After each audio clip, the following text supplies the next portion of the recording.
वे क्षण महत्वपूर्ण होते हैं जिन पलों में परमात्मा की चर्चा हो, भगवत चर्चा में अपने मन को लगाएं, कुछ सीखने के लिए, कुछ जानने के लिए, कुछ बदलने के लिए हमारा मन, हमारा हृदय, हमारा चित्त तत्पर हो जाए। भगवान को भी सबसे अधिक पसंद आता है धर्म करना। धर्म की चर्चा जहाँ होती है उस स्थान को पवित्र माना जाता है और धर्म चर्चा को, भगवत चर्चा को भगवान बहुत पसंद करते हैं। ये सबसे बड़ा यज्ञ होता है, क्योंकि ये ज्ञान यज्ञ भी है, धर्म यज्ञ भी है, सेवा यज्ञ भी है। सत्संग में सेवा भी हो जाती है, भजन भी हो जाता है, ज्ञान भी प्राप्त हो जाता है, और यही ध्यान यज्ञ भी होता है, क्योंकि मन भगवान के चरणों में टिकता है।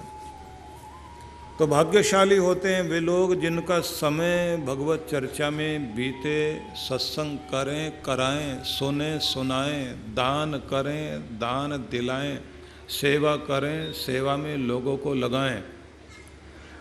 जो लोग ये सब करते हैं, निश्चित रूप से उन लोगों को अपने कर्मों को धोने का, पवित्र होने का सुंदर अवसर प्राप्त होता है, क्योंकि यही पावनी गंगा है। इसे बोलते हैं धर्म ज्ञान गंगा। इस गंगा में जब हम स्नान करते हैं तो बहुत कल्याण होता है, और इस गंगा को प्रवाहित करने के लिए जो भागीरथ बनते हैं, भगीरथी को बहाने के लिए, तो उनको तो और ज़्यादा पुण्य प्राप्त होता है। इसलिए ये याद रखिए, सत्संग में आना, सत्संग श्रवण करना, सत्संग के लिए लोगों को प्रेरित करना, ये निश्चित रूप से बहुत पावन कार्य है। सत्संग में विशुद्ध रूप से प्रभु चर्चा होनी चाहिए, ज्ञान चर्चा, भगवान श्री कृष्ण के वचनों की चर्चा, शिव की चर्चा, माँ दुर्गा की चर्चा, राम जी की चर्चा, या उस घट घट वासी अंतर्यामी परमात्मा की चर्चा जो जगदीश्वर है, जगत का मालिक है, उस प्रभु की चर्चा हो तो निश्चित रूप से हमारा हृदय भी, हमारा चित्त भी, हमारा मन, हमारी आत्मा सब पवित्र होते हैं। तो आइए भगवत चर्चा करते हैं। भगवान श्री कृष्ण ने अपने मुख से जब ज्ञान की अमृत चर्चा शुरू की, अर्जुन के माध्यम से पूरे संसार का कल्याण किया, तब उन्होंने 7वें अध्याय में गीता के कहा, मेरे साथ उच्चारण कीजिए, मनुष्याणाम सहस्रेषु कश्चित यतति सिद्धये यततामपि सिद्धानां कश्चित माम वेत्ति तत्वतः। भगवान ये कहते हैं कि हजारों, लाखों, करोड़ों मनुष्यों में से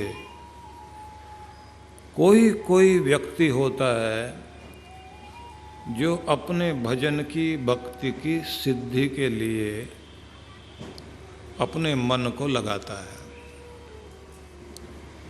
पूरी दुनिया में लोगों की प्रवृत्ति बहिर्मुखी है, बाहर की तरफ दौड़ना, चंचलता, अंतर झांकने की इच्छा होती ही नहीं। तो लाखों करोड़ों में से कोई ऐसा होता है जिसको लगता है कि मेरी भक्ति सिद्ध हो जाए, मेरा भजन सिद्ध हो जाए, मेरी सेवा सिद्ध हो जाए, मेरा धर्म सिद्ध हो जाए, मेरी साधना सिद्ध हो जाए। तो ऐसे लोग क्या करते हैं? वो सबसे पहले कोशिश करते हैं कि मेरा नियम पक्का बन जाए। ये नियम क्या है? नियम है या तो मैं परमात्मा का दामन पकड़ लूँ, उसका हाथ पकड़ लूँ, और फिर धीरे धीरे ऐसा समय आ जाए कि मेरा नियम पक्का हो जाए तो मेरा भगवान मेरा हाथ पकड़ ले। जब वो हाथ पकड़ लेता है तो फिर छूटता नहीं व्यक्ति। और ये भी मजे की बात है कि साधना भक्ति करते करते भगवान की राह में चलते चलते अगर किसी व्यक्ति की सिद्धि ना भी हो पाए, पर इस राह में चलते चलते बीच यात्रा में ही उसके श्वास निकल जाए, मतलब धर्म कर्म करते करते जीवन पूरा हो जाए, तो ऐसे व्यक्ति को कहा जाता है योग सिद्ध नहीं हुआ, योग भ्रष्ट हो गया, योग बीच में टूट गया। जो कनेक्शन जुड़ा था वो कनेक्शन बीच में से कट गया, तो फिर क्या होगा? तो भगवान फिर वचन देते हैं कि जहाँ से मैंने छोड़ा है वहीं से फिर पकड़ूंगा तुम्हें।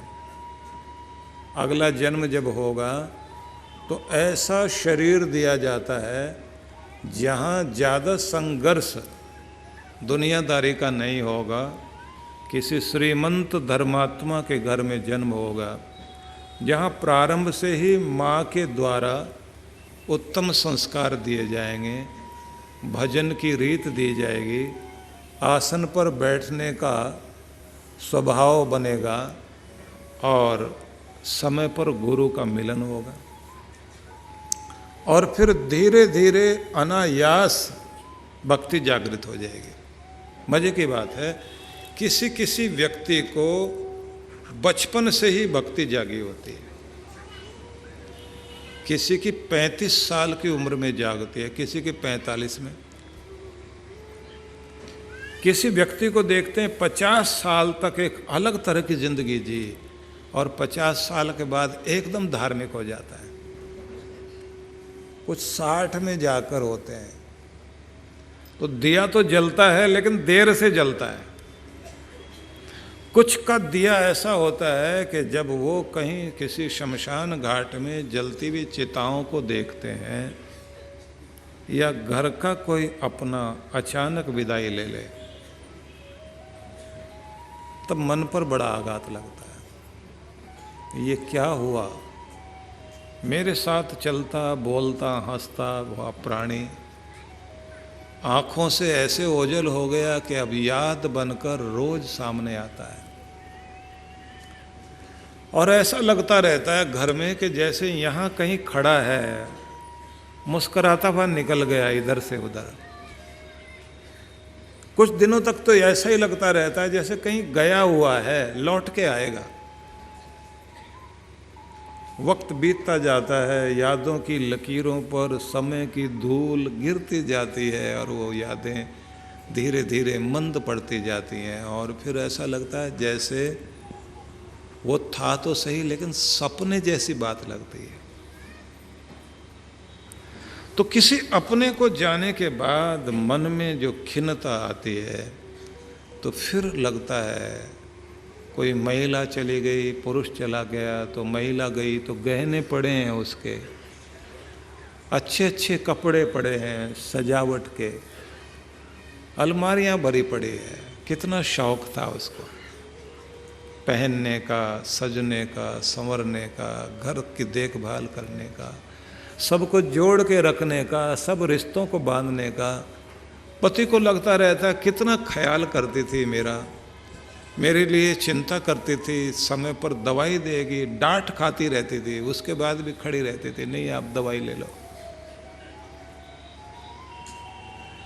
कितना भी जल्दी में घर से बाहर जा रहे हो, रोक रोक कर नहीं कुछ खा के जाओ। डांट खाती थी पर खिला के भेजती थी। और जहाँ चले गए तो फोन करके पूछना आप ठीक तो हो ना। ये कभी नहीं पूछा कि कमाई करी है, कुछ पैसा कमाया। उसको लगता है मेरा मालिक, मेरा स्वामी, मेरा पति सुरक्षित रहे, पैसे तो आते जाते रहेंगे, क्योंकि उसके लिए सारी दौलत उसका प्रेम था और वो प्रेम का मंदिर लुट गया जैसे उसकी विदाई हो गई। उसके जाने के बाद लगता है वो पूरी पूरी इस घर की नींव थी, अब नहीं है, तो लगता सब कुछ अधूरा रह गया। घर का कोई बड़ा बुजुर्ग चला जाए, पिता चला जाए, पति चला जाए, तो भी कैसा लगता है। पूरा घर अपने कंधों पर उठाकर जिसने रखा हुआ था, पूरे घर का जो चौकीदार बना हुआ था, पूरे घर की रौनक था, जब तक वो था तो सब आते जाते थे, उसके जाते ही सारा घर सूना। न जाने किस तरह से उसने हमारे घर को बनाया, संभाला, बच्चों को पाला, यहां तक लेकर आया। अचानक मन में झटका लगता है, क्या लेकर गया अपने साथ, सब तो छोड़ गया यहीं। मकान वहीं खड़ा है, कार वहीं खड़ी है, तिजोरी पड़ी हुई है, उसके पहनने के कपड़े, इतने जूते, इतने जूते, इतने जोड़ी जूते रखे हुए हैं। गया क्या साथ? अपनी देखभाल भी नहीं की, अपने खाने पीने का ध्यान नहीं, सोने का ध्यान नहीं, खाने का ध्यान नहीं है, सेहत का भी ध्यान नहीं रखा। सारी जिंदगी दौड़ता रहा, दौड़ता रहा, दौड़ता रहा। तो आखिर में मन में प्रश्न उठता है, वो कौन है? हंसते खेलते हुए, दौड़ते भागते, सपने देखते, आशाएं जगाते, उम्मीदें जगाते हुए को एकदम बुला लेता है। तोता उड़ जाता है, पंछी उड़ जाता है और पिंजरा पड़ा रह जाता है। कौन है वो? कौन लाता है दुनिया में, कौन वापस भेज देता है?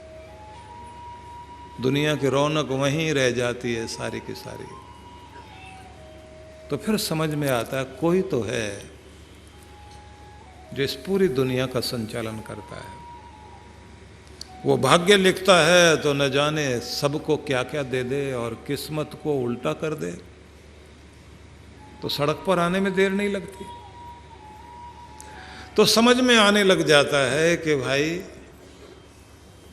परमात्मा भी कोई चीज है। तो फिर सत्संग पसंद आने लगता है, फिर भजन की तरफ मन लगने लग जाता है, फिर मंदिरों में दर्शन करने जाने लग जाता है। तो किसी तरह से यात्रा शुरू होती है, वैराग्य जागता है। किसी का दिया जल्दी जल जाता है, किसी का दिया देर में जलता है, लेकिन जिसका दिया जल गया वो भाग्यशाली है, जिसका नहीं जग पाया तो वो बेचारा अभागा रह गया। यह चेद वेदित सत्यमस्ति, उपनिषदों में कहा। यहाँ आकर अगर उसको जान लिया, उस मालिक को, तो बहुत बड़ी बात हो गई। नो चेद वेदित महति विनष्टि। और अगर यहाँ इस संसार में आकर उसे नहीं जाना तो बहुत कुछ अपना नष्ट कर लिया, क्योंकि जो कुछ तुम्हारा पीछे छूट गया वो क्या काम आने वाला है। दूसरे लोग ऐसे कब्जा जमाते हैं, असल में तो पहले ही हिसाब लगा लेते हैं। घर में जो भी बच्चा पैदा होता है, धीरे धीरे बड़ा होते जाते उसको समझ में आ जाता है मकान मेरा, गाड़ी मेरी। अभी पिताजी बैठते हैं, बाद में मैंने ही बैठना है, सब मुझे ही मिलने वाला है। इसलिए नेम प्लेट बदलने में देर नहीं लगती, कागजों में नाम बदलते हुए देर नहीं लगती। मालिक था कोई और, अब दूसरा आ गया। और वो भी गरूर करे तो ये ध्यान रख लेना चाहिए, आगे उसके बच्चे, मतलब दादाजी के पोते वो खड़े हैं, वो कहते हैं दुकान मिली, वो कहता मिली मिली मिली, मेरी मेरी। अभी बोलना भी नहीं आता, तुतलाते, तब भी कहते दुकान मिली है, कार मिली है। अधिकार जमाने वाले आगे खड़े हुए हैं, अधिकार ट्रांसफर होते रहते हैं। एक पीढ़ी का कार्यकाल 25 साल का माना जाता है, उसके बाद दूसरी पीढ़ी आकर कब्जा जमा लेती है। तो क्या जाएगा साथ? वैराग्य मन में जाग गया तो भक्ति जाग गई, भक्ति जाग गई तो व्यक्ति आएगा परमात्मा के भजन के लिए, सत्संग के लिए बैठेगा। तो जैसे ही बैठना शुरू करता है तो नाम जपना शुरू होता है। नाम जपना शुरू हो जाए तो बड़ी बात होती है, नाम जपने में रस आना शुरू हो जाए। नाम जपने में रस आ जाए शुरू, तो उसके बाद होना चाहिए नियम बन जाए।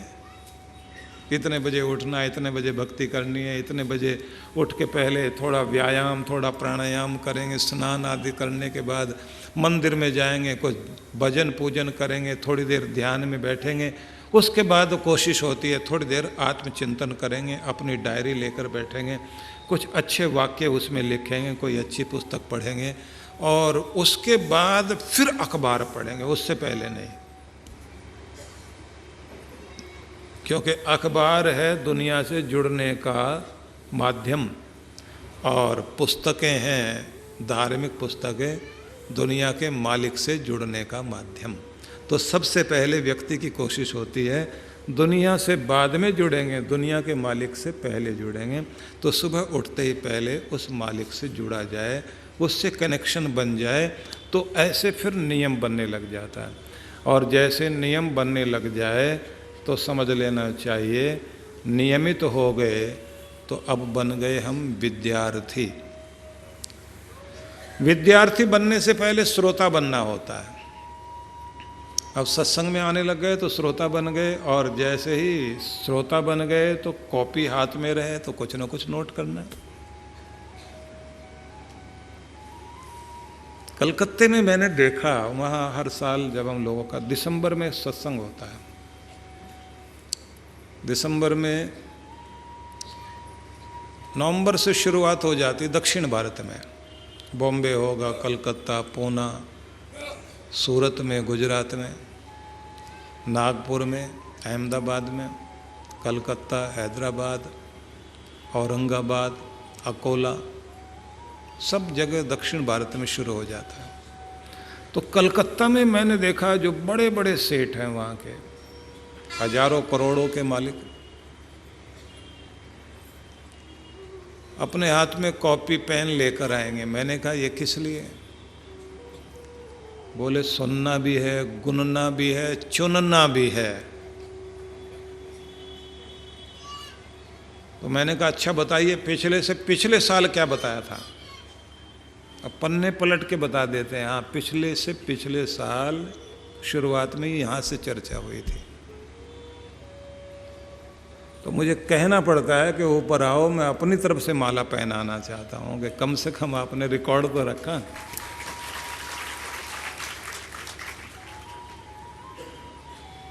इमामी ग्रुप के झंडू और इमामी ग्रुप के मालिक हैं राधेश्याम अग्रवाल। तो जब बैठे लिख रहे थे तो मैंने कहा पिछले से पिछले साल का मालूम है? बोले पन्ने पलट के बता देता हूँ। अच्छे लेखक भी हैं, अच्छे पुस्तकों के पढ़ने वाले। तो इस चीज का कोई अहंकार नहीं होना चाहिए, मैं तो बड़ा आदमी, दूसरे लोग क्या कहेंगे। शुरू की बात है, मैं 25-30 साल पहले हरिद्वार ऋषिकेश के आश्रमों में महात्माओं के बीच में उपनिषदों पर कथा करता था। उन लोगों को शौक होता था, अपने कुछ लोग मुख्य लोगों को बैठाते थे, उपनिषदों पर चर्चा होती थी। ज़्यादा आनंद आता था कि जब वो नोट करते करते दोबारा पूछते थे, दोबारा से बताइए। मैंने कहा क्लास चल रही है? बोले हम यही मानते हैं क्लास चल रही है, क्योंकि श्रोता होने के बाद दूसरा स्टेप है विद्यार्थी होना। आपको विद्यार्थी बनना चाहिए, सीखना चाहिए, सुनने के साथ साथ नोट करना चाहिए। और जब नोट करने लग जाते हैं तो उसके बाद अगली स्थिति आती है साधक की।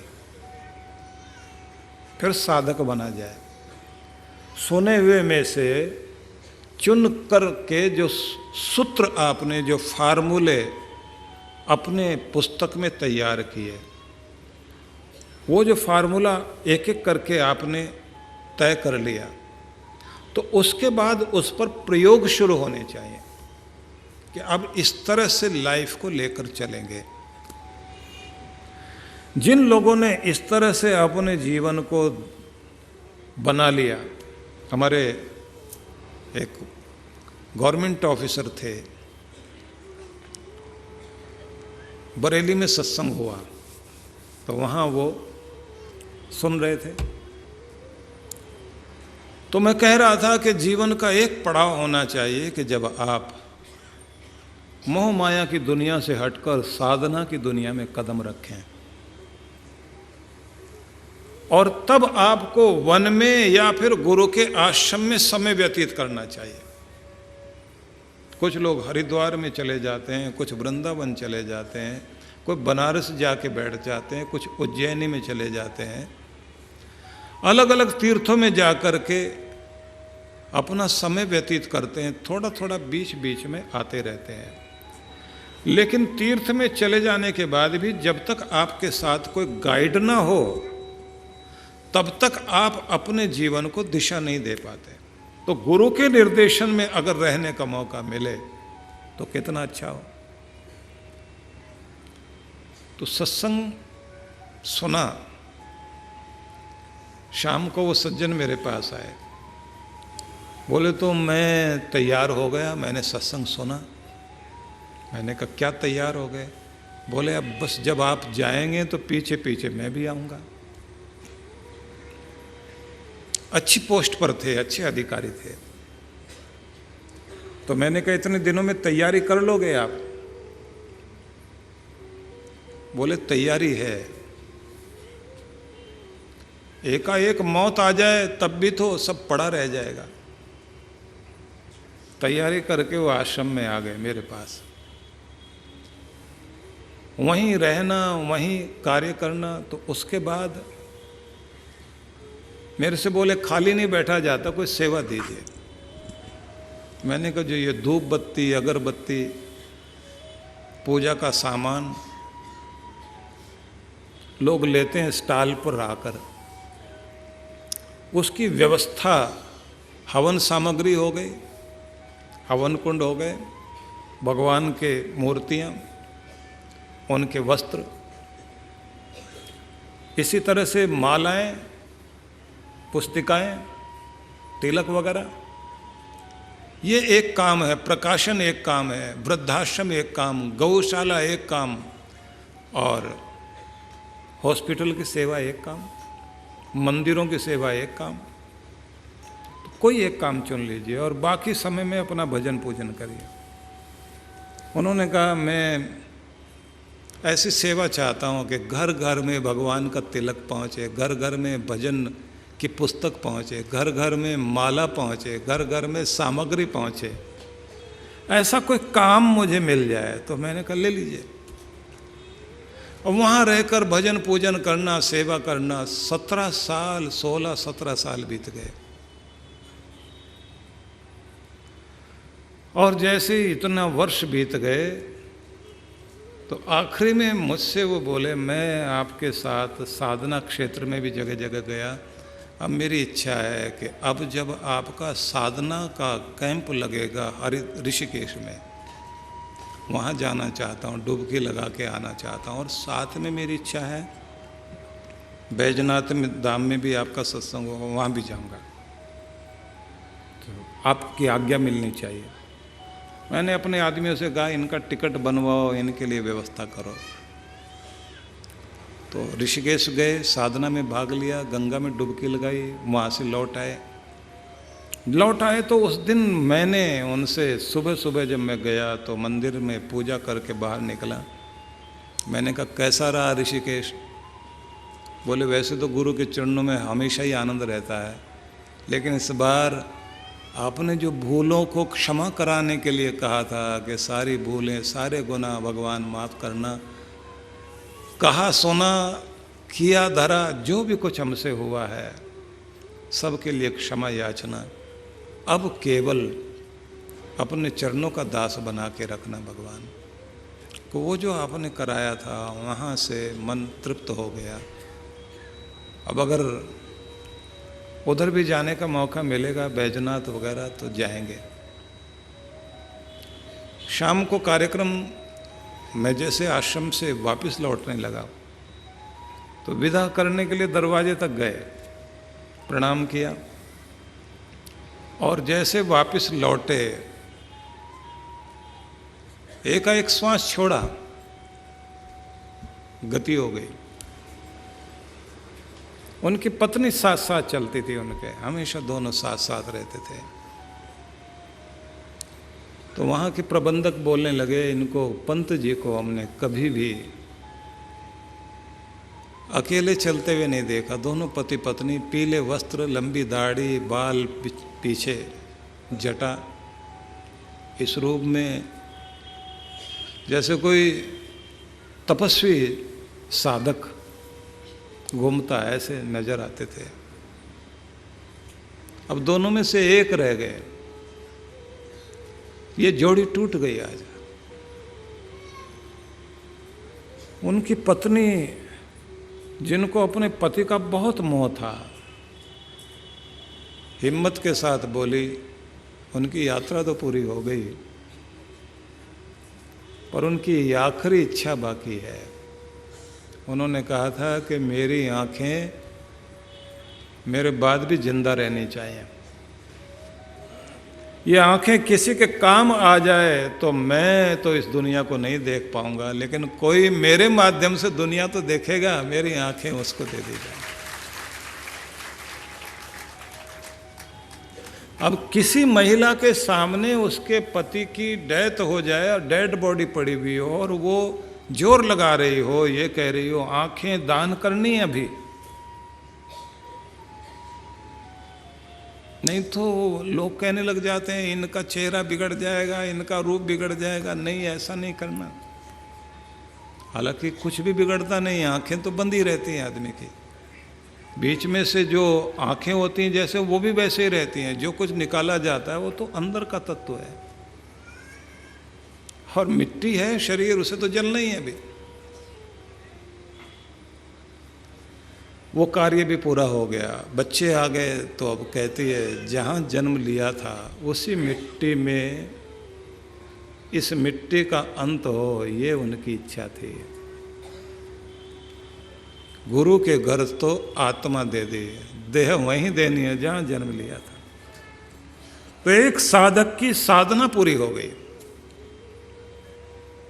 मोह ममता से ऊपर उठकर पूरी साधना करते करते व्यक्ति दुनिया से विदाई ले गया। कोई शौक नहीं। पत्नी भी उतनी हिम्मत के साथ अपने पति के सारे कार्य पूरा कर रही है, और उधर उनका अंतिम संस्कार वहां हो रहा था, उधर आश्रम में उनकी श्रद्धांजलि सभा। तो एक साधक की यात्रा किस तरह की होनी चाहिए? दुनिया के काम चलते रहेंगे, बच्चे अपना काम संभालते रहेंगे, आपने बच्चों को लायक बना दिया, वो पंख मजबूत कर दिए, उड़ान अपनी भर रहे हैं। अब आप अपनी उड़ान की तैयारी करो, तुम परमात्मा तक पहुंचो, वो दुनिया में सफलता तक पहुंचे। ये दोनों कार्य होने चाहिए। आपके बच्चे सफलता की सीमाएं पार कर जाएं और आप सफलता अध्यात्म में पार कर जाओ कि भगवान तक पहुंच जाओ, अपने मोह ममता से, आसक्ति से ऊपर उठकर। कृष्ण भगवान ने यह कहा, मनुष्याणाम सहस्रेषु कश्चित यतति सिद्ध है। हजारों, लाखों, करोड़ों मनुष्यों में से कोई कोई होता है जो सिद्धि के लिए, साधना के लिए, साधना में सिद्धि के लिए कोशिश करता है कि मेरी सिद्धि हो जाए, सफलता मिल जाए। कोई होगा जो इधर आता है। तो जो इधर आए उसके नियम पूरे हो जाएं, नियम बन जाए, नियम के साथ विद्यार्थी बन जाए, विद्यार्थी होने के साथ साथ साधक बन जाए। ये यात्रा जारी रहनी चाहिए। तो आपका नियम भी बनना चाहिए भजन करने का, पूजन करने का, और अपने भजन पूजन के साथ में कोशिश करो आपके घर के अंदर ही कोई ना कोई एक ऐसी कुटिया बना लीजिए, भले छत पर आप बनाएं, जो घास फूस की हो या फिर सीमेंट की भी हो, तो कुटिया कुटिया जैसी होनी चाहिए, पवित्रता वाला स्थान होना चाहिए, जहाँ आप बैठकर थोड़ी देर जाप कर सकें, आसन व्यायाम कर सकें, प्राणायाम कर सकें, कोई अच्छी पुस्तक पढ़ सकें, जहाँ पर आपकी पवित्रता प्रवेश करे, अपवित्र चरण ना पड़े, मतलब चरण पादुकाएं बाहर रहें, वहाँ बैठ कर के थोड़ी देर 2 घंटा 3 घंटा सुबह 1-2 घंटा शाम वहाँ बिता लिया करें। उस समय ना टेलीफोन ना टेलीविज़न कुछ भी नहीं चले, उस समय केवल आप दुनिया के मालिक से जुड़ रहे हैं। दुनिया से जुड़ने वाली चीज़ों का परित्याग करके आप थोड़ी देर अपनी साधना स्थली में, अपनी तपोभूमि में बैठ कर के देखिए। आपने अपने घर में दुनिया से मिलने के लिए ड्राइंग रूम बना लिया, लेकिन दुनिया के मालिक से मिलने के लिए भी कोई जगह आपको बनानी चाहिए, जिसके अंदर आप बहुत सुंदर बेलें लगाएं, फूल लगाएं, गमले बाहर लगा लें। लगना चाहिए किसी ऋषि की कुटिया है। हिमालय में नहीं जा सकते, हिमालय आपके घर आना चाहिए। आप हिमालय की यात्रा पर जाएं, कोशिश करो, वर्ष में 1 बार 2 बार हो सके तो बहुत अच्छी बात है। हम लोग साधना कराते हैं, हिमालय की साधना के लिए बुलाते हैं। तीर्थों में आप लोग जाते हैं, बद्रीनाथ जाएं, केदारनाथ जाएं, अमरनाथ जाएं, साधना आपकी हो सके बहुत अच्छी बात है। नहीं तो गुरु जहाँ साधना कराने के लिए आपको उत्तरकाशी ले जाएं, ऋषिकेश ले जाएं, या फिर हिमाचल प्रदेश की धौलाधार पहाड़ियों के बीच, पर्वत श्रृंखला के बीच, व्यास नदी के तट पर महर्षि मनु, अगस्त्य, वशिष्ठ ऋषि की, जमदग्नि की साधना स्थली में वहाँ बैठाकर साधना कराएं, समय निकाल कर आओ। हिमालय यात्रा होनी चाहिए, लेकिन वहाँ से आने के बाद कोशिश करो आपके घर में भी एक हिमालय होना चाहिए, जहाँ आप बैठ कर के अपने भगवान का नाम ले सकें। व्यक्ति नहीं रहे, उसका आसन तो बिछा है, उसकी माला तो रखी भी है, कोई ना कोई तो उसके आसन पर बैठेगा, कोई ना कोई तो घर का प्रमुख, घर का कोई ना कोई सदस्य तो उस माला को पकड़ेगा, उन पुस्तकों को उठाएगा, उस स्थान पर बैठेगा, और एक बैठा तो दूसरा भी बैठना शुरू हो जाएगा, और धन की परंपरा तो आगे चलती रहेगी, धर्म की परंपरा भी आगे चलनी चाहिए, भजन की परंपरा भी आगे चलनी चाहिए। इस परंपरा को रोकने नहीं देना चाहिए। आपका धन आपको संसार में जीवन चलाने के लिए सहायता प्रदान करेगा, लेकिन आपका धर्म आपको इस लोक से उस लोक तक आपकी यात्रा को सुगम बनाने में काम आएगा।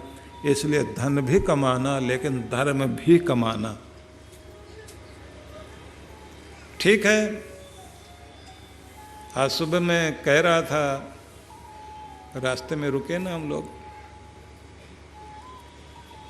उम्र दराज मांग कर लाए थे 4 दिन, कुछ नोट कमाने में लग गए और कुछ नोट बदलवाने में।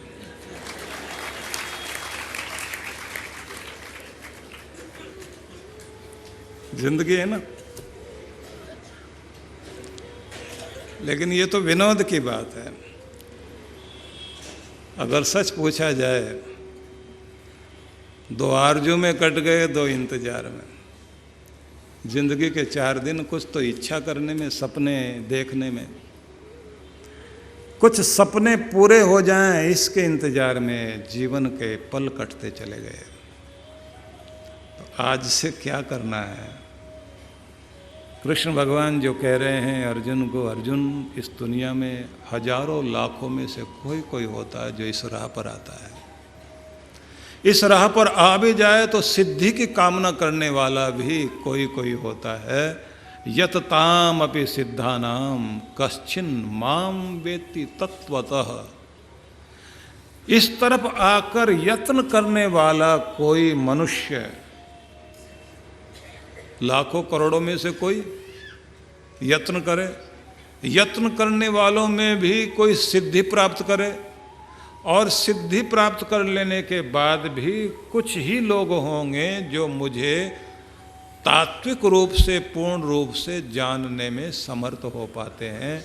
अधिकांश लोग तो सिद्धि प्राप्त करने के बाद, विभूतियाँ प्राप्त करने के बाद वरदान प्राप्त करने के बाद संसार में अपने चमत्कार दिखाने में लग जाते हैं, जो भगवान से दूर ही रह जाते हैं।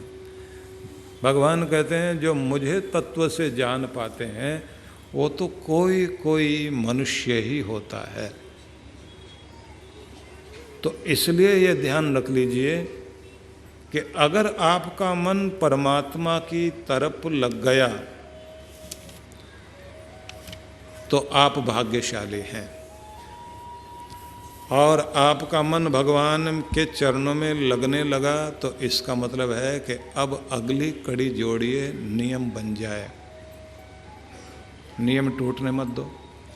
हो सकता है कि कभी कभी शरीर इस स्थिति में पहुंच जाए, बुखार हो, बीमार हो, लेटे लेटे आप पड़े हुए हैं, चाहते हैं मंदिर जाएं लेकिन आप उठ नहीं सकते, तो तन भले ही मंदिर तक नहीं पहुंच पाए, मन को मंदिर तक जरूर लेकर के जाना। लेटे लेटे भी मन को लेकर जाओ, महसूस करो स्नान कर लिया है, और अपने स्नान के बाद पवित्र वस्त्र पहनने के बाद हाथ में माला सिमरनी लेकर आप भगवान के दर पर जा रहे हैं उसे प्रणाम करने के लिए। छोटी सी सिमरनी हाथ में रखो जरूर, इतनी सी माला ये सिमरनी है। इस सिमरनी को 27 मनकों की माला इतनी सी, इसको आप हाथ में पहन के रखिए।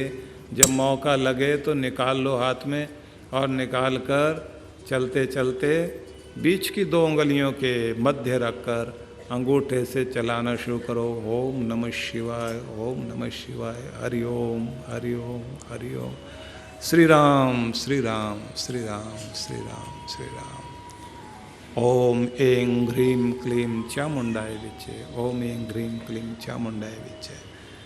अब आप कह रहे होंगे मिलेगी कहाँ से? मिल जाएगी।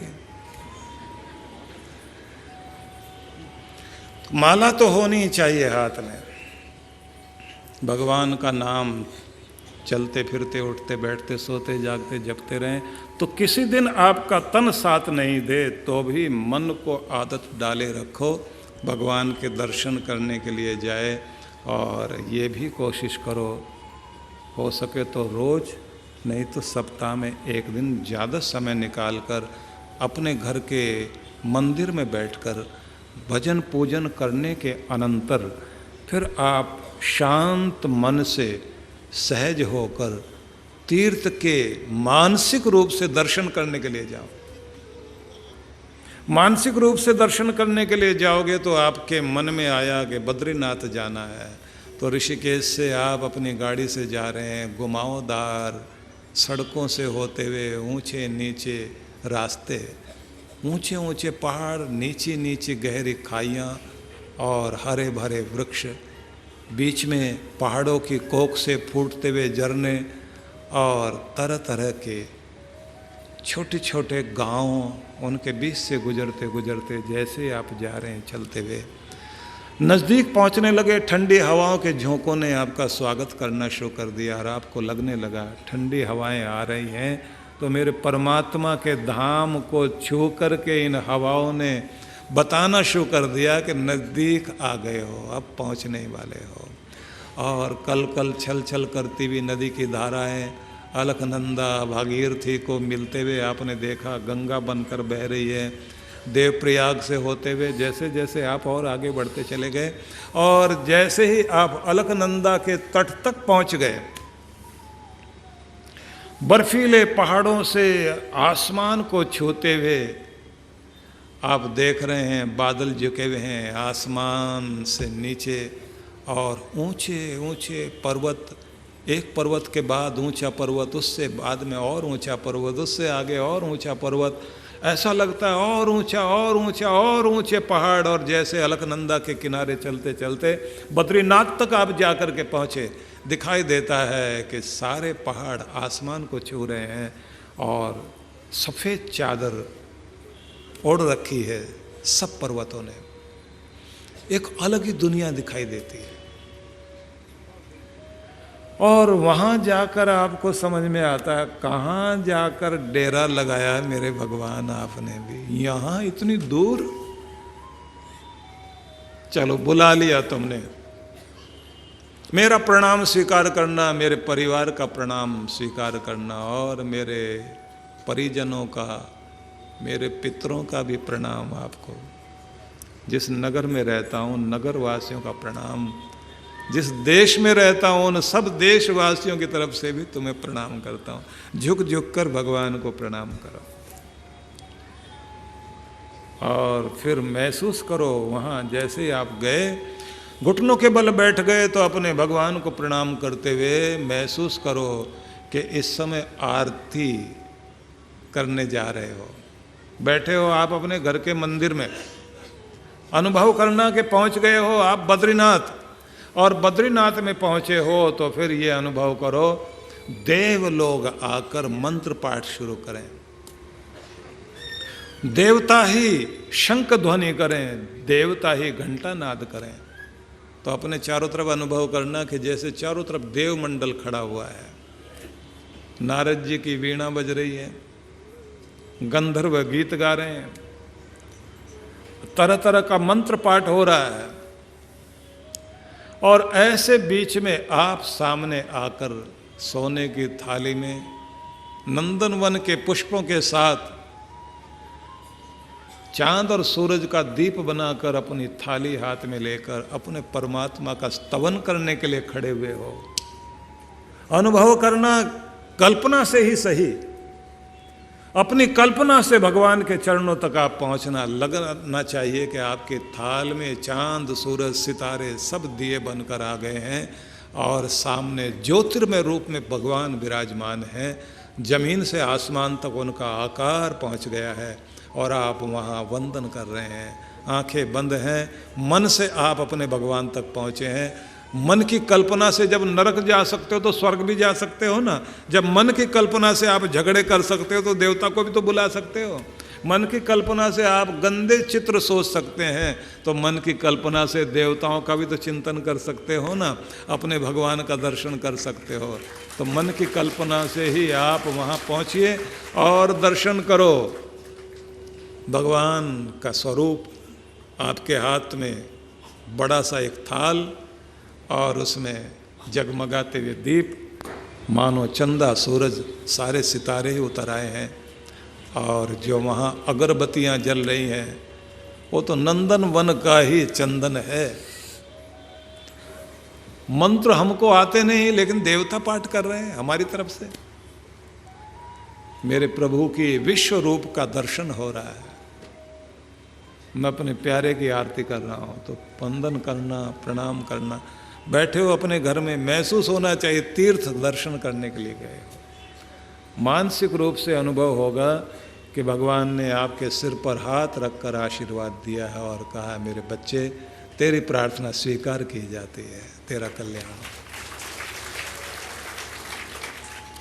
तो मन से भी तो पहुंच सकते हो ना। तो सप्ताह में एक दिन ही सही, रोज तो आप सामान्य पूजा करते हैं, एक दिन तीर्थ यात्रा भी करके आओ।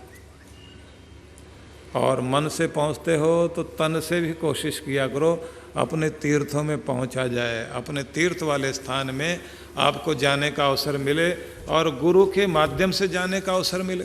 कभी कभी आपको अवसर मिलना चाहिए कि कैलाशपति के दर्शन करने के लिए आप जा सकें। मैं देखता हूँ ऐसे लोगों को जो ये कहते हैं कि कोई कैलाश यात्रा का कार्यक्रम बना दीजिए, अभी तो तन में दम है तो जा सकते हैं, एक बार दर्शन करके तो आ जाएं। तो बहुत अच्छी बात है, ऐसी भावनाएं रखनी चाहिए।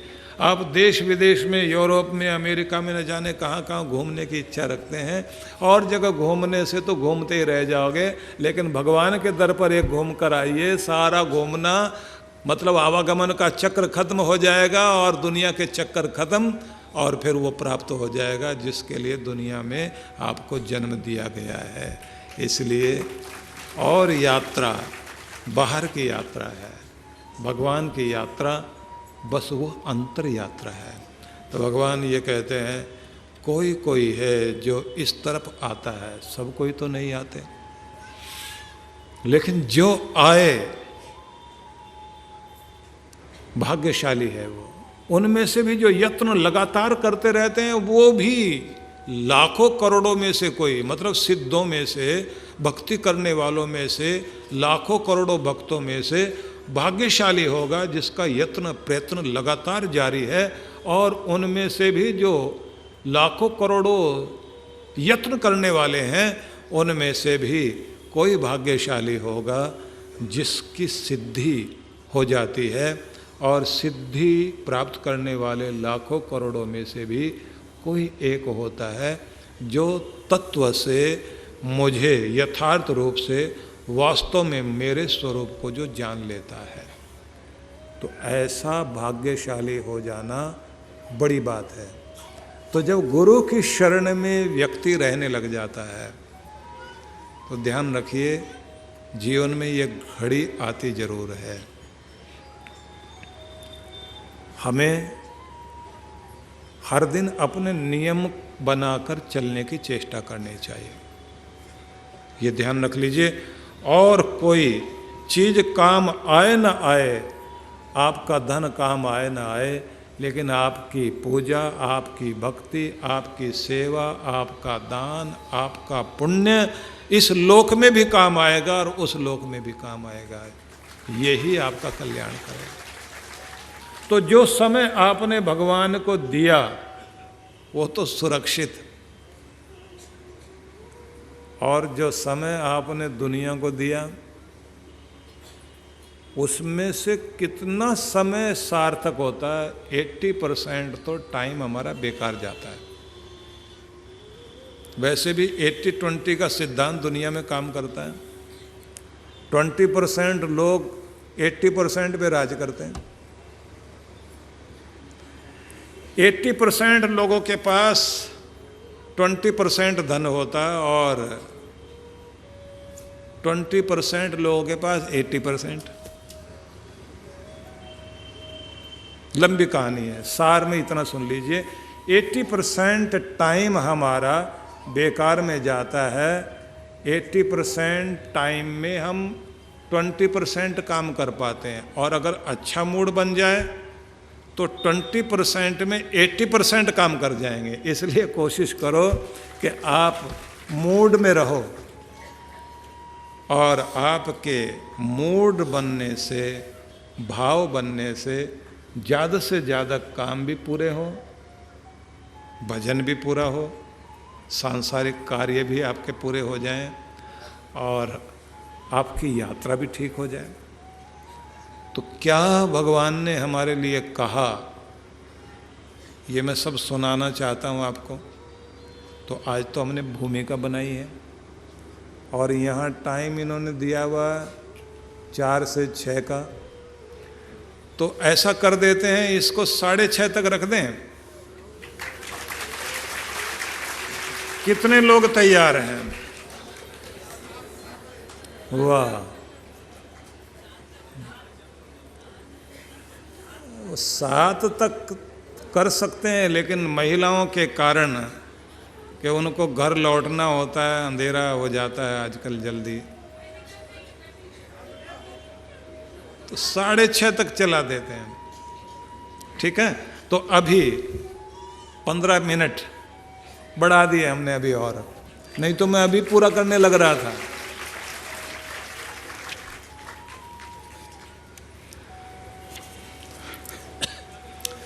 तो आपसे मैंने कहा, कुछ लोग होते हैं कि जिनका मन भगवान के चरणों में चलता है। ज़्यादातर लोग ऐसे होते हैं कि जिनका ध्यान दुनिया में बटा रहता है।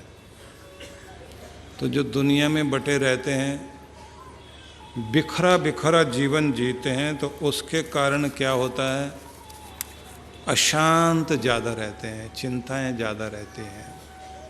ज़्यादातर तो वे लोग हैं जो लोग अपने धन कमाने में अपनी सबसे ज़्यादा कीमती चीज़ें दांव पे लगा देते हैं। धन से भी कीमती क्या हो सकती है?